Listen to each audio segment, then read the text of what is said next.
तुम्ही बोलले टाळी वाजवा, आम्ही टाळी वाजवू. तुम्ही बोलले उभे राहा, आम्ही उभं राहू. तुम्ही बोलले झोप, आपलं झोपाची म्हणजे तुम्ही आम्हाला त्याची काय घेणं नाही. गांधारी कोणाची पत्नी? धृतराष्ट्राची.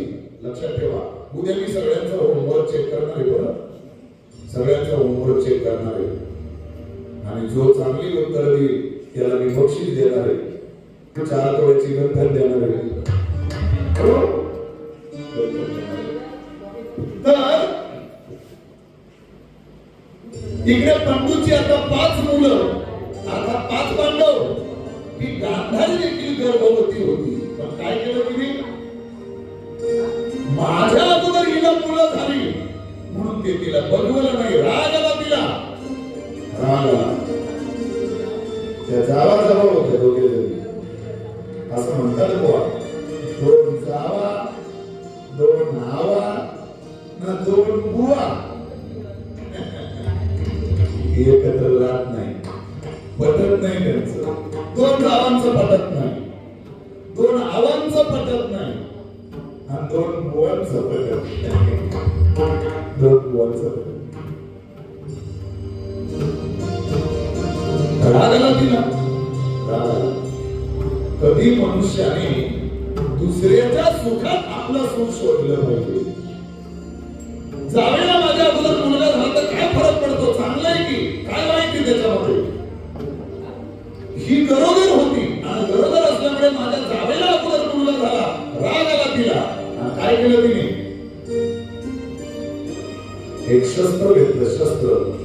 आणि त्या शस्त्राने एक दगड घेतली आणि त्या दगडानं त्या गर्भावर तिच्या तिला दगड मारली. गर्भावर दगड आपटल्यामुळे तो गर्भ काय करणार? खाली पडला.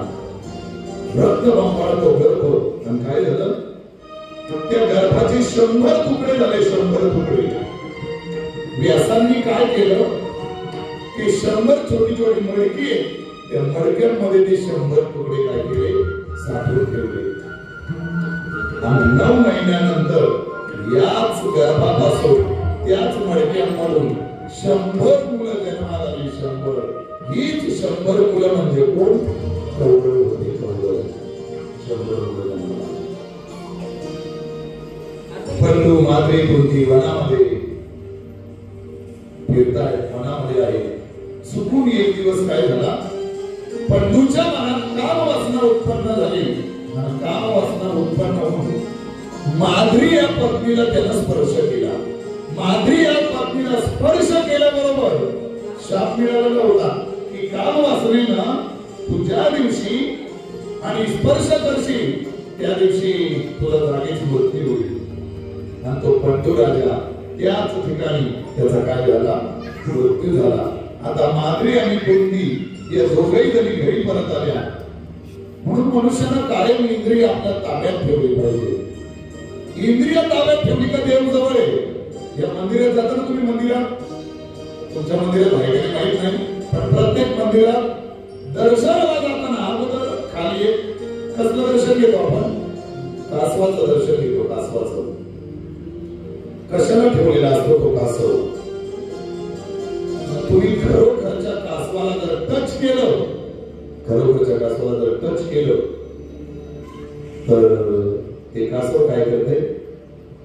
सगळे हात पाय डोकं काय करते? ते आतमध्ये घेते. मग ते कासव या करता इथं ठेवलेलं आहे. ते कासव जसं आपली सगळी इंद्रिय आतमध्ये घेत आहे तसं तो कासव आपल्याला सांगतोय देवाकडे चाललाय ना, इंद्रिय आतमध्ये घे, इंद्रिय ताब्यात ठेव, इंद्रिय मोकळी नको सोडू. आपण जातो मंदिरात पण इंद्रिय आपली बाहेर धावतात, बाहेर धावतात. लोक कथेला बसतात मंडपात पण विचार मात्र घरचा चालू आहे. सूर महिना फटकाचा चहा पिवळ आणि तिकडे दार लावलंय का नाही, पोरगा काय खातोय का काय, लाडू करून ठेवले, सुनबाई देते 2-4 फळवते का काय, हे आपली विचार आहे. बसलोय कथेला, विचार मात्र घरचे. कशी ती कथा पडली इंद्रिय ताब्यात ठेवली पाहिजे. आपल्याला सुख दुःखाच्या कल्पना येतात त्याचं कारण इंद्रिय आपल्या ताब्यात नाही. ज्याच्या इंद्रिय ताब्यात आहे त्याला सुख काय आणि दुःख काय सारखंच. तुकाराम महाराजांचं उदाहरण पटवून देतो. तुकाराम महाराजांची पत्नी जेव्हा मरण पावली रडले नाही तुकाराम महाराज. काय बोलले? बरी झाली एक कवी जरी माझ्या गावातला दुष्काळ देखवायचा माणूस कवी झाला. ऐका उत्तर. ज्या दिवशी तुकाराम महाराजांचं त्या पत्नी बरोबर लग्न झालं होतं तरी देखील तुकाराम महाराजांना त्याचा आनंद नव्हता. तीच पत्नी आज मरण पावली तरी देखील तुकाराम महाराजांना त्याचं काय नाहीये, दुःख नाही. काय कारण आहे? त्याचं कारण इंद्रिय तुकाराम महाराजांच्या ताब्यात आहे. म्हणून सुद्धा दुःखाच्या कल्पना नाही केला. आपण इंद्रियांच्या ताब्यात आहोत. जीवेला वाटलं आज भजी खावी, आपण काय करत होतोय? आज भजी कर, आज भजी खावीशी वाटतात. याचा अर्थ आपण जीवेच्या ताब्यात आहोत. आपण जीवेच्या ताब्यात आहोत. जीव आपल्या ताब्यात पाहिजे. आपण इंद्रियांच्या ताब्यामध्ये जाता कामा नये. पुढे कृपाचार्यांची जन्मकथा जन्मेजयाला सांगताय.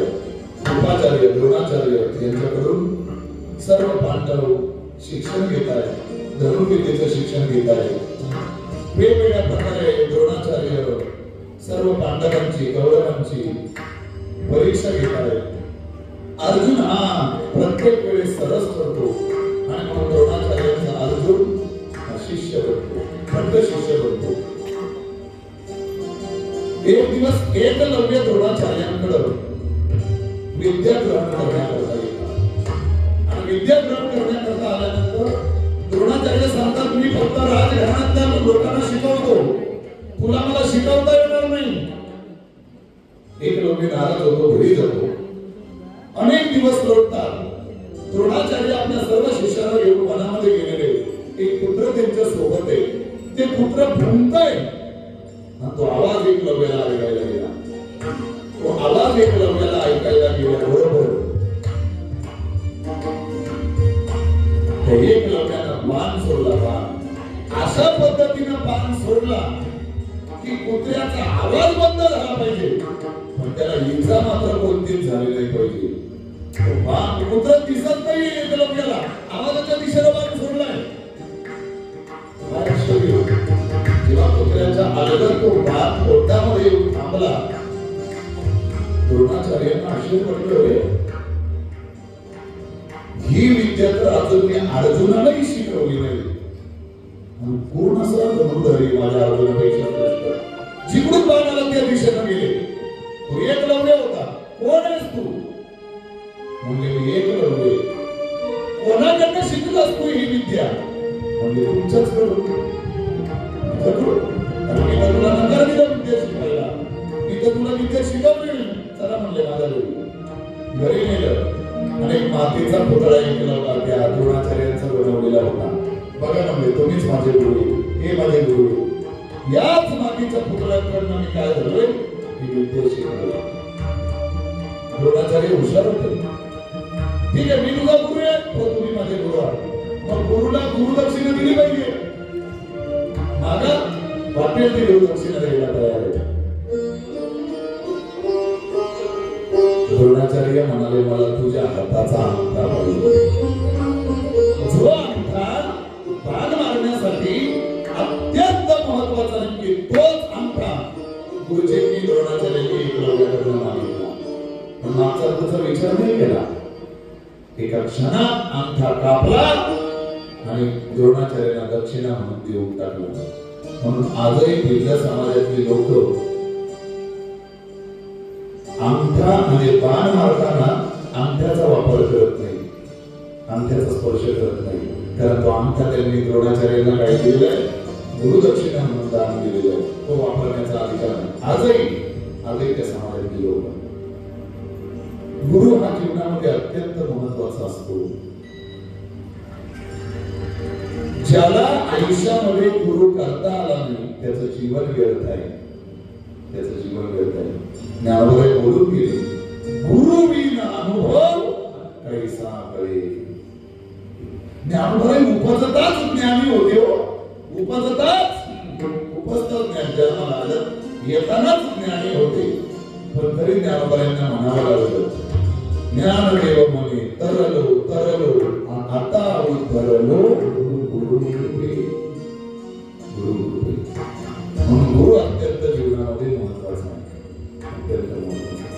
प्रत्येकाला आयुष्यात गुरु केला पाहिजे. गुरु शिवाय ज्ञान नाही. ऐका शास्त्र काय म्हणते सांगू. शास्त्राचं असं म्हणणं, शास्त्र असं म्हणतंय, गुरु तुम्ही जर का गुरुमुखातून मंत्र घेतला नाही, गुरुमुखातून मंत्र घेतला नाही आणि त्या मंत्राचा तुम्ही किती जप केला तर तो मंत्र तुम्हाला फलश्रुती देत नाही, फलश्रुती देत नाही. मग मंत्र घेताना तो गुरुमुखातून आला पाहिजे आणि गुरुमुखातून आल्यानंतर म्हणजे गुरुच्या मुखातून तो मंत्र आला पाहिजे आणि मग आपण जपला पाहिजे. मगच तो गुरु मंत्र आपल्याला काय देत असतो, फलश्रुती देत असतो. द्रोणाचार्यांनी त्या एकलव्याचा अंगा मागून घेतला. नामदेवरायांच्या बाबतीत घडलेला गोड प्रसंग सगळ्यांना माहिती आहे. वेळ कमी आहे माझ्याकडे. कच्चं मडकं ठरवलं नामदेवाला सभेमध्ये आणि देव गेले म्हणजे देवा कशाला त्याला संतांच्यामध्ये पाठवलं, वाईट म्हणजे संत मला कच्चं मडकं ठरवलं. देव बोलले हो तू खरंच कच्चा आहे. देवा तू पण हो कसा कच्चा आहे. अरे तू जेवतोस माझ्यासोबत, तू माझ्या दूध पितोस, अजून काय पाहिजे आणि कसं काही मी कच्चा आहे. देव म्हणजे मी जेवत असेल तुझ्यासोबत, तुझ्याचं दूध पित असेल पण तरी तू गुरु केला नाहीस ना, तू कच्चा मडकं आहेस. गुरु केला नाहीस कच्चा मडकं आहे.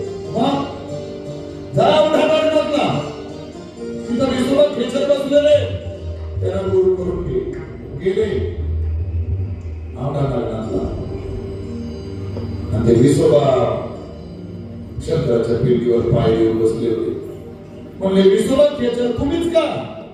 हो म्हणले मग याच देहाला विसोबा खेचर म्हणतात.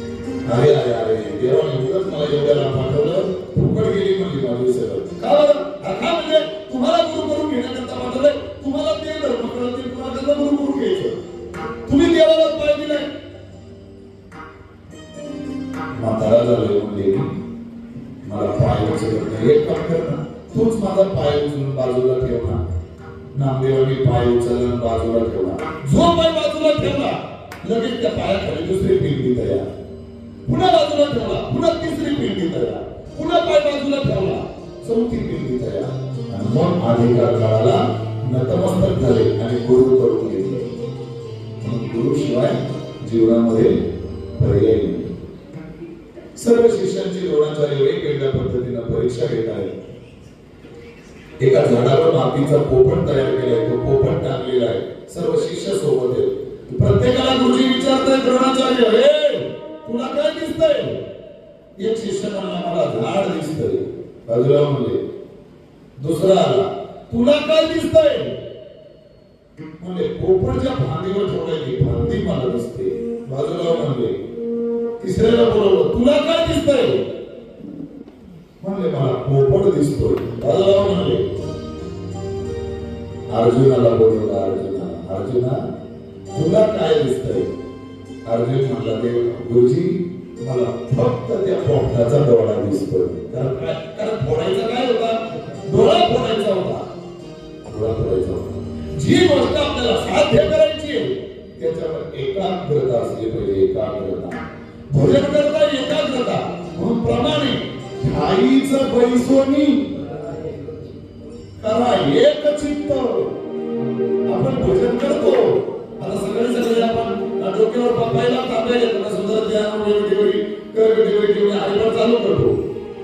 तुका म्हणजे माझ्या याची सर्व सुख पाहिजे श्री मुखावरील. अरे तो आनंद ना तुला सांगतो ना बघा बसून देवाची हरिमुखी म्हणा हरिमुखी म्हणा. अरे चहा ठेवणारी लोक चुकला कसला हरिपाठ चालू आहे, काय चालू आहे, कसा देव भेटतात आपल्याला. असं चालत नाही. ऐका 1 तास भजन करण्याच्या ऐवजी 1च मिनिट भजन करा. एकाग्र चित्ताने भजन करा.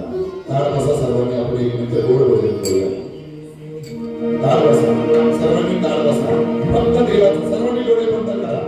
फक्त त्या पांडुरंगाची मूर्ती डोळ्यासमोर आणा आणि त्या पांडुरंगाची मूर्ती डोळ्यासमोर आणून गोड असं 1 मिनिट त्या विठ्ठलाचं भजन करूया. 1 मिनिट डोळे बंद सर्वांचे. विठ्ठल माझा माझा माझा. सर्वांनी शांतपणे बोला. सर्वांनी शांत. डोळे बंद. पांडुरंगाची मूर्ती समोर.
पांडवांचं जिकडे तिकडे कौतुक होत होतं, चांगली विद्या प्राप्त होते, चांगलं शिक्षण घेत होते.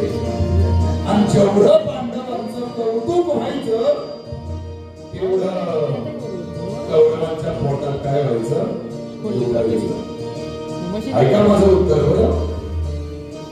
आयुष्यात मोठं व्हायचं असेल तर दुसऱ्याचं कौतुक पचवायला शिकलं पाहिजे. ज्याला दुसऱ्याचं कौतुक पचवता येतंय जगात ती माणसं मोठी होतात. म्हणून माझा कायम आग्रह आहे, या जगात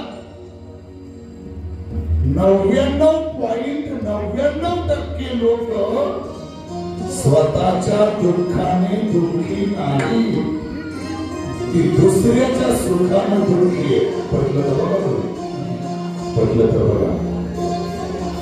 एक माणूस दवाखान्यात गेला, दवाखान्यात डॉक्टर लय पोटात दुखतंय, झोपा म्हणले, झोपवलं, चेक केलं सगळं. म्हणले डॉक्टरने विचारलं कधीपासून पोटात दुखतंय? म्हणले शेजारच्यानी 15 मारल्यापासून. आता आता काय करायचं? पोट दुखते ना, आणि कुठल्या गोळ्या औषधानं कुठल्या इंजेक्शन याचं पोट बरं होणार आहे मला सांगा तुम्ही. अरे राजांनो, दुसऱ्याचं कौतुक पचवायला शिका, दुसऱ्याची प्रगती बघायला शिका. हे ज्या दिवशी तुम्ही कराल त्या दिवशी तुम्ही मोठे व्हाल, एवढं ध्यानात ठेवा. पांडवांचं जिकडं तिकडं कौतुक होत होतं, कौरवांना ते पटत नव्हतं, जळत होते कौरव. काय करावं? काय नाही म्हणजे आता यांना कट करस्तर करून मारून टाकायचं की सगळी सत्ता आपल्या हातात. आणि कौरवांनी कट करस्तर करायला सुरुवात केली. धृतराष्ट्राने शकुनी मामाला बोलून घेतलं. मेवणं त्याचं शकुनी मामाला बोलून घेतलं. शकुनी मामाने युक्ती दिली, पाठवा सगळ्या पांडवांना त्या कुंतीला येईल आणि तिकडे लाक्षागृह तयार करा आणि त्या लाक्षागृहात त्यांना मारून टाका जावं. लाक्षागृहात मारण्याचा प्रसंग केला, पण पांडव त्याच्यातून बरोबर बाहेर सुटले. आणि या कौरवांना म्हटलं का पांडव काय झाले? मरून गेले की काय? मेले की काय? पांडव लाक्षागृहातून सुखरूप बाहेर पडले. फिरत फिरत फिरत फिरत एका वनामध्ये एका कुंभाराच्या घरी त्यांनी मुक्काम केला. नेमकी त्याच गावामध्ये, त्याच राज्यामध्ये ऐच्छत्र नावाचा राजा होता. आणि त्या ऐच्छत्र राजाचा राजा द्रुपद, त्याची कन्या होती द्रौपदी. तिचा स्वयंवर मांडला होता. स्वयंवर कसा स्वयंवर मांडला होता? सगळ्या राजराजवाड्यांना आमंत्रण दिलं होतं. वर मासा टाकला होता आणि खाली पाणी. या पाण्यामध्ये बघून वर न बघता त्या माशाचा डोळा फोडायचा. जो धनुर्धारी फोडील त्याला माझी द्रौपदी वरमाला मिळेल, त्याच्याबरोबर द्रौपदीचा विवाह होईल. अनेक राजे जमले होते, एकालाही ते जमलं नाही, एक सुद्धा उठला नाही. कर्ण मात्र उठला. कर्ण त्या सभेमध्ये आला होता, पण कर्ण जेव्हा उठला तेव्हा द्रौपदीने त्याला नकार दिला. तुला ही परीक्षा देता येणार नाही. का नाही देता येणार? तर म्हणले तू क्षत्रिय नाहीयेस. कोण नाहीयेस? तू क्षत्रिय नाहीस आणि क्षत्रिय सोडून मी दुसऱ्या सोबत लग्न करणार नाही. त्यामुळे तुला तू धनुर्धारी असशील पण क्षत्रिय नाहीस. तुला हे हा पण जिंकता येणार नाही, ही परीक्षा देता येणार नाही. घोर अपमान झाला होता कर्णाचा. आणि हाच घोर अपमान कर्णाने लक्षात ठेवून पांडवांच्या विरोधात आणि कौरवांसोबत कर्णाने काय केलं होतं? युद्ध लढलं होतं. कोणीच उठे ना. अर्जुन म्हटलं अर्जुन. आणि अर्जुनानं खाली पाण्यामध्ये बघितलं, वर मासा टाकलाय, खाली पाण्यात बघायचं आणि बाण सोडायचा. काय धनुर्धारी विद्या असेल अर्जुनाकडे. बाण सोडला, खाली पाण्यात बघून मासावरती बघायचंय, खाली पाण्यात, आणि मग वर बाण सोडायचंय. आणि बरोबर माशाचा डोळा फोडला, पण जिंकला. आणि द्रुपद राजाची कन्या द्रौपदीने त्या अर्जुनाला वरमाला घातली. द्रौपदीला पाचही भावांनी बरोबर घेतली आणि घरी गेले. कोणाच्या घरी जात होते? त्या कुंभाराच्या घरी त्यांचा मुक्काम होता. घरी गेले, बाहेरूनच आईला आवाज दिला. कुंती माता आतमध्ये घरात होती. आईला आवाज दिला, आई अगं बघ आम्ही आज किती मोठी भिक्षा आणली. त्या कुंतीने आतूनच आवाज दिला, हा आणली असेल मोठी भिक्षा, या 5 जणांच्यात वाटून. आता रोजच्या प्रमाणात ते रोज काय करायचे, रोज ते जायचे आणि रोज आईला सांगायचे, आई ही बघ आम्ही ही भिक्षा आणली. तर त्या कुंतीने काय सांगावं, हा घ्या तुम्ही 5 भाऊ वाटून. रोज हेच काम. काय भिक्षा मागून आणली का त्या कुंतीने सांगावं, हा घ्या तुम्ही 5 जण वाटून. आता त्या कुंतीला काय माहिती आधी कोणती भिक्षा आणली होती. बरं हे बोलले, आई बघ आम्ही आज कोणती भिक्षा आणली. आता ती आतमध्ये घरात होती, तिने बघितलं नाही काय आणलंय ते. आणि घरातून आतून आवाज दिला, भिक्षा आणले ना, रोजच्या सारखं 5 भावांनी वाटून घ्या. आईला बाहेर बोलवलं आणि बाहेर बोलवल्यानंतर बघितलं, अरे बापरे काय बोलून गेले मी. पण ती द्रौपदी होती, संस्कारी मुलगी होती. ती म्हणली तुमच्या आईचा गेलेला शब्द आहे, तो शब्द काय करू नका, मोडू नका. आणि मग थाटामाटामध्ये 5 जणांच्या बरोबर द्रौपदीचा विवाह संपन्न झाला. पांचाल नगरीमध्ये ती राहू लागली. अनेक दिवस ते द्रौपदीच्या त्याच राज्यामध्ये राहू लागले. ठरवलं पांडवांनी आता राहायचं नाही, आता काय करावं लागेल, निघावं लागेल. एवढ्या दिवस द्रौपदी लग्न लागून सुद्धा आपल्याच माहेराच्या राज्यामध्ये त्या गावात राहत होती. आता मात्र खऱ्या अर्थाने तिची विदाई होणार होती. मुलगी सासरला निघणार होती. सासरला निघणार होती. मुलगी जेव्हा सासरी जाते ना, सासरी मुलीच्या जीवनातला सगळ्यात कठीण प्रसंग असतो. बरोबर, फार कठीण प्रसंग असतो. दारा कोणाला हाताच्या तळ हाताच्या थोडासारखी ज्या मुलीला आपण वाढवतो, एका क्षणात ती मुलगी आपल्याला दुसऱ्याच्या हातात काय करावी लागते, द्यावी लागते.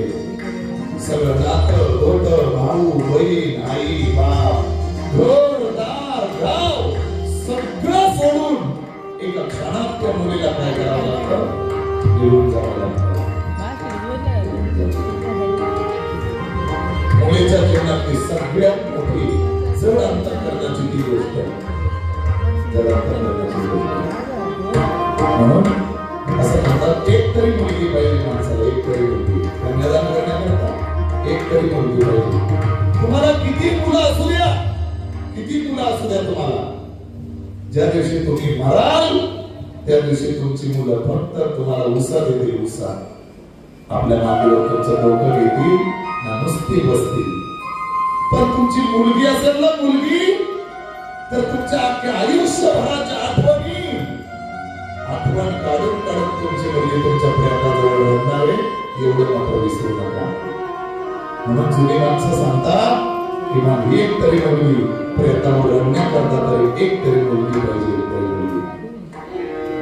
म्हणून बघा तुम्ही, एरवी आपला बाप कधीच रडत नाही, कधीच रडत नाही आपला बाप. किती प्रसंग येऊ द्या, पण ज्या दिवशी आपला काळजाचा तुकडा, आपली पोरगी मंडपातून जेव्हा बाहेर पडते, त्या दिवशी किती कठोर हृदयाचा असणारा बाप, पण त्या दिवशी सगळ्यात शेवटी जेव्हा त्याची मुलगी त्याच्या गळ्यात पडते आणि खांद्यावर डोकं ठेवून जेव्हा मुलगी धाय मोठून रडते, त्या दिवशी कठोर हृदय असणारा आपला बाप, किती मोठी संकट आली तरी कधीच डोळ्यात अश्रू न आणणारा आपला बाप, त्या दिवशी धाय मोठून रडत असतो.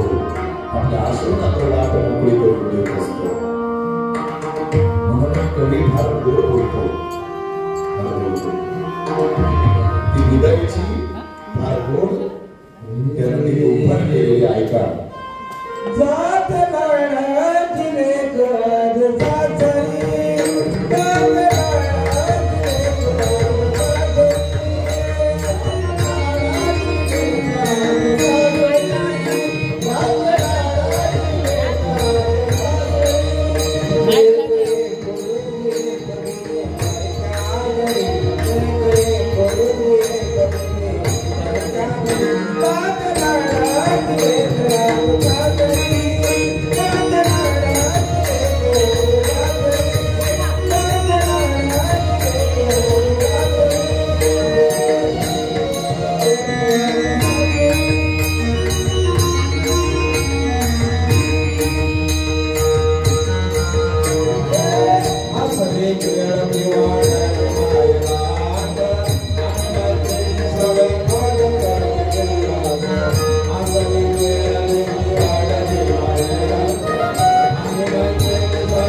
द्रौपदीची आई रडते, द्रौपदीचे बाबा रडतायत. एकुलती एक आपली मुलगी आणि एकुलती एक मुलगी आपली या सासरी घेऊन चालली. मुलीचं सगळ्यात जास्त जीव आपल्या वडिलांच्यात असतो, सगळ्यात जास्त जीव आपल्या वडिलांच्यात असतो, आपल्या बाबांच्या मध्ये असतो. मुलगी घर सोडून तिचा संसार थाटायला जाते, पण काळजी मात्र आपल्या माहेरात करते. बरं, मी लहानपणी ऐकलेलं एक गाणं आहे बघा, आता आवाज बसलाय पण तरी म्हणण्याचा प्रयत्न करतो. लग्नामध्ये ते गाणं गायला जायचं बघा. म्हणजे मुलगी सासरला जाताना तिला किती मायेची काळजी आहे हे त्या गाण्यातून आणि त्या कवीनं फार छान लिहिलेलं आहे. का कोऱ्या कागदाची बनविली शाई, कोऱ्या कागदाची बनविली शाई, सुखी ठेव देवा माझी जन्माची आई, सुखी ठेव देवा माझी जन्माची आई. सासरी चाललेली मुलगी देवाला प्रार्थना करते. बरं, मंडप सोडून निघून चाललीये. सासरी जाणाऱ्या मुलीचं मनोगत आहे, बनविला साप,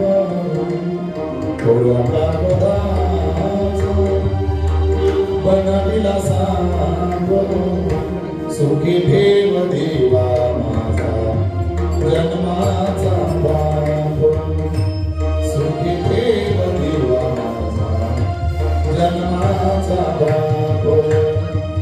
कोऱ्या कागदाचा बनविला चेंडू, कोऱ्या कागदाचा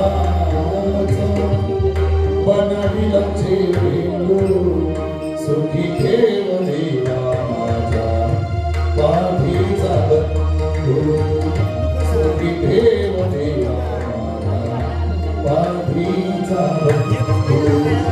कोऱ्या कागदाची बनविली जाई, कोऱ्या कागदाची बनविली जाई, सुखी ठेव देवा माझी लाडाची बाई, सुखी ठेव देवा माझी लाडाची बाई. ही सासरी निघते पण काळजी मात्र आपल्या माहेरातल्या माणसांची. हे मुलीचं हृदय एवढं देणार. द्रौपदी जड अंतःकरणानं द्रौपदीला निरोप देत आहे. हस्तिनापुरामध्ये सर्व पांडव द्रौपदीला घेऊन पोहोचतायत. हस्तिनापुरामध्ये पांडव परत आले म्हणून प्रचंड जल्लोष आहे, प्रचंड आनंद आहे. इकडे विदर्भ देशाचा राजा आहे. या विदर्भ देशाचा भीष्मक नावाचा राजा आहे. त्याची मुलगी आहे रुक्मिणी. रुक्मिणी आता उपवास झालेली आहे आणि आता मुलीचं लग्न करायचंय. जेव्हा घरामध्ये मुलीच्या लग्नाची चर्चा झाली तेव्हा त्या रुक्मिणीला म्हटलं, आता माझा भाऊ माझा बाप आता नको त्याच्या बरोबर लग्न लावून देईल. आणि मी तर मनापासून कोणाला भरलेलं आहे, तर भगवान श्रीकृष्णाला भरलेलं आहे. मी लग्न करेन तर फक्त भगवान श्रीकृष्णाशी, अन्यथा मी लग्नच करणार नाही. आणि घरामध्ये तर लग्नाची बोलणी सुरू झाली आहे. काय करावं काय करावं काय करावं. एक पत्र लिहिलं तिने. पत्र लिहिलं. जगातलं पहिलं प्रेमपत्र आहे जगातलं. पण ते आपल्यासारखं प्रेमपत्र नाही, आपल्यासारखं प्रेमपत्र.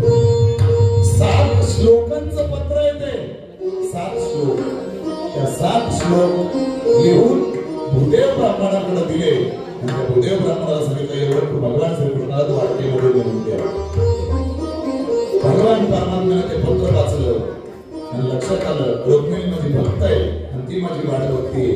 त्याच्यामध्ये लिहिलेलं दिवशी लग्नाच्या कार्यक्रमाला सुरुवात करण्यापूर्वी गावातल्या बाकीच्या वेशीवरच्या सगळ्या देवांच्या देवदर्शनाला येतात. इकडे दसऱ्यामध्ये काही पद्धत आहे मला माहित नाही, पण गुरुजी आमच्याकडे तशी पद्धत आहे का उठण्याच्या दिवशी आहे ना, उठण्याच्या दिवशी त्या नवऱ्याला किंवा नवरीला कुळदेवाच्या दर्शनाला नेतात, गावदेवीच्या दर्शनाला नेतात, गावातली जी काही मंदिर आहेत त्या मंदिरात दर्शनाला नेतात. उठण्याच्या दिवशी तुमच्याकडे आहे का पद्धत अशी आहे? आता आमचा कसं तिकडे खरवी भाग, इकडं हा थोडासा दसरी भाग, तो अंतर आहे, त्याच्यामुळे इकडच्या कदाचित पद्धतीमध्ये थोडाफार फरक असू शकतो, सांगता येणार नाही. प्रत्येक भागामध्ये पद्धती थोड्याफार वेगवेगळ्या असतात. आता आमच्याकडे मेल्यावर माणसं जातात, तुमच्याकडं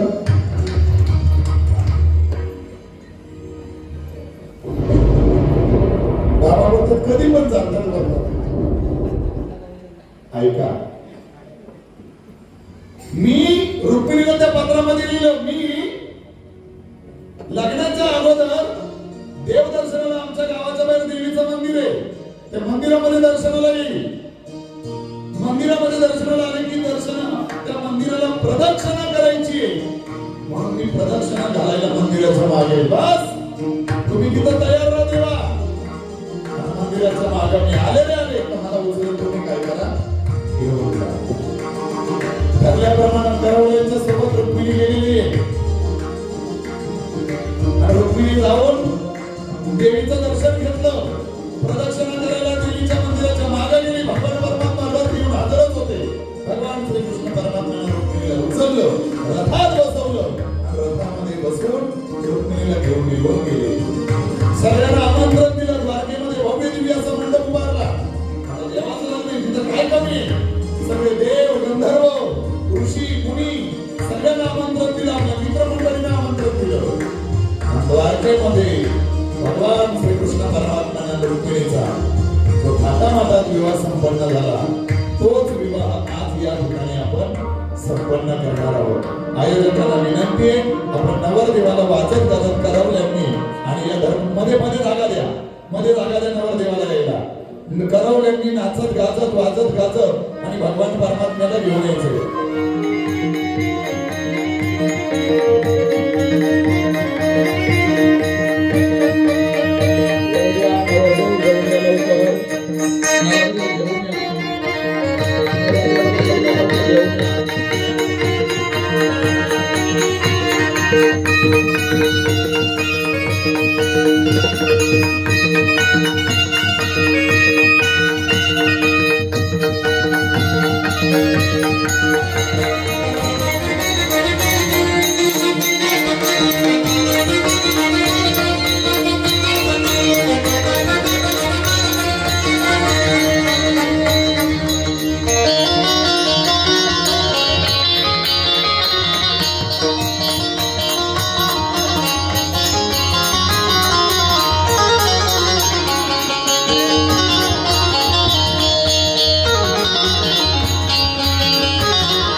स्टेजवर जास्त करू. शुभ मंगल सावधान सावधान, शुभ मंगल सावधान सावधान, शुभ मंगल सावधान.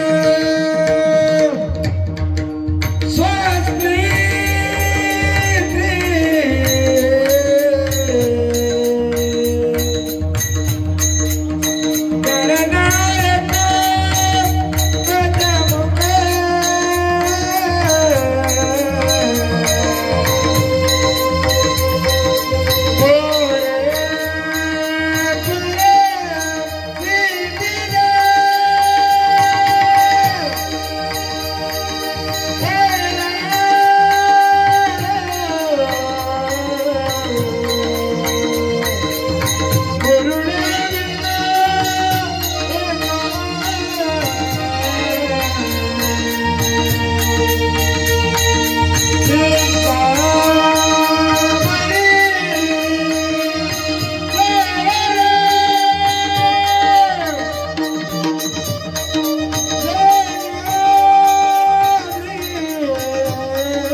विठुला मिळाली रुक्मिणी चंदाला मिळाली चांदणी विठुला मिळाली रुक्मिणी चंदाला मिळाली चांदणी विठुला मिळाली